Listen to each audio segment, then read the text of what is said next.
Hello, my name is Shannon. Thank you for joining me today for my presentation, which is called Personal Information Collection, a Trade-off Analysis.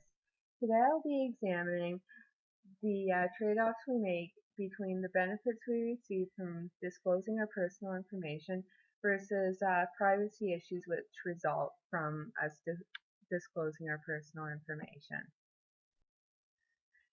In this context, I'll be discussing data mining and genetic testing and the benefits of these methods of gathering information versus the privacy issues they create.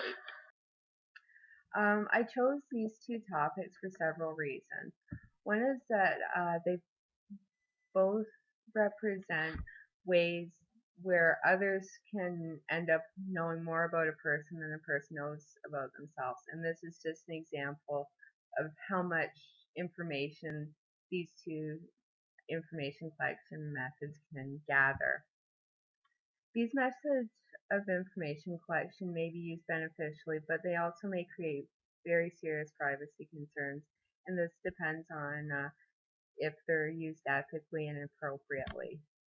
And the value of these ways of collecting information mainly depends on a person's right to control the use of their personal information, and that the right to control their personal information is upheld. And this is so that the trade-off between the benefits we might receive from disclosing our personal information versus the privacy concerns it creates aren't too great. I'll start by talking about genetic testing. Genetic testing involves taking biological samples from a person to find out if their genes may be linked to a health condition or to identify changes in a person's DNA. Genetic testing does have a lot of benefits to it, and I'm going to discuss these in a working context, in the context of genetic testing in the workplace. And some of the benefits of genetic testing in the workplace are that it can detect genetic abnormalities caused by workplace toxins. This provides alerts to workplace hazards, which can then be addressed once people know about them.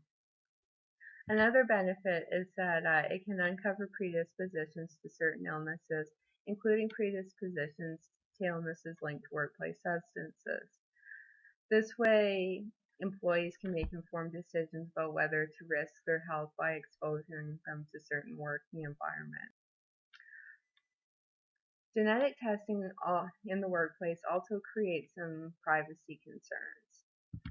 And one of these is that upon learning this information, employers may decide that an employee is too much of a risk based on a DNA test. And this is a concern because oftentimes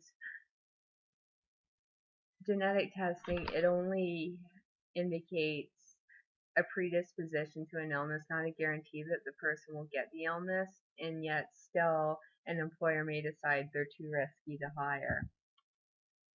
So in this sense, serious concerns exist that genetic testing will lead to discrimination and that people may actually become unemployable based only on their DNA. It also creates the possibility of violating a person's right not to know.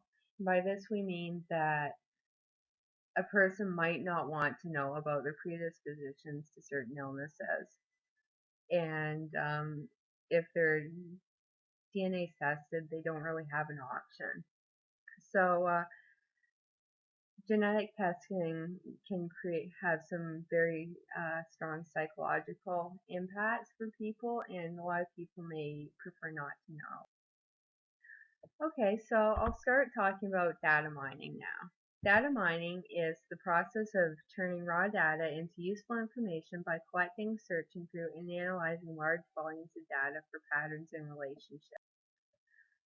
There are some practical benefits to data mining, and one of these is that it can quickly and easily analyze large quantities of data. It can analyze an amount of data which may not be practical or possible for a human to do, and it may also uncover patterns that might not necessarily be seen by a human. It's also very beneficial to businesses because they can use data mining to gather information on their customers and use this information to improve their marketing strategies as well as their products and services and ultimately increase their sales. Data mining also helps detect fraud and other criminal activities, and banks use data mining to uncover patterns in usage that might indicate credit card fraud. So because of the amount of information that's available, data mining does create a lot of privacy concerns. And I think a main concern for a lot of people is that we don't really know what happens to this information once it's collected. We don't really know who has access to our personal information or what they're going to do with it, or even sometimes how it's obtained. Another concern is that government security measures may violate privacy rights. This is because governments use data mining to gather foreign intelligence, and there's a lot of concern about how they can do this without inadvertently violating Canadian privacy rights. People are also concerned about how far companies will go with regards to data mining. Bell recently found themselves in a lot of controversy when they decided to data mine their customer base to create targeted ads. This drew outrage from their customers, and they're also being investigated by the Privacy Commissioner and the CRTC. So this is an example of how businesses, data mining can really backfire for businesses if they're not using data mining in a way that customers believe is appropriate. So just to summarize everything, data mining and genetic testing both give us access to unprecedented amounts of data. And whether this data is beneficial or creates privacy violation depends on our ability to control and use our own information. In this way, the trade-off between what we receive for the amount of information we're willing to give up isn't too great. In this light, it's important that we stay informed and hold companies and governments accountable for the use of our information. So this way we can create an environment where this information can be used in a beneficial way, but not in a way that it's going to violate our privacy. So thank you very much for joining me for my presentation today. I hope you enjoyed it, and I hope you learned a little bit more about data mining and genetic testing.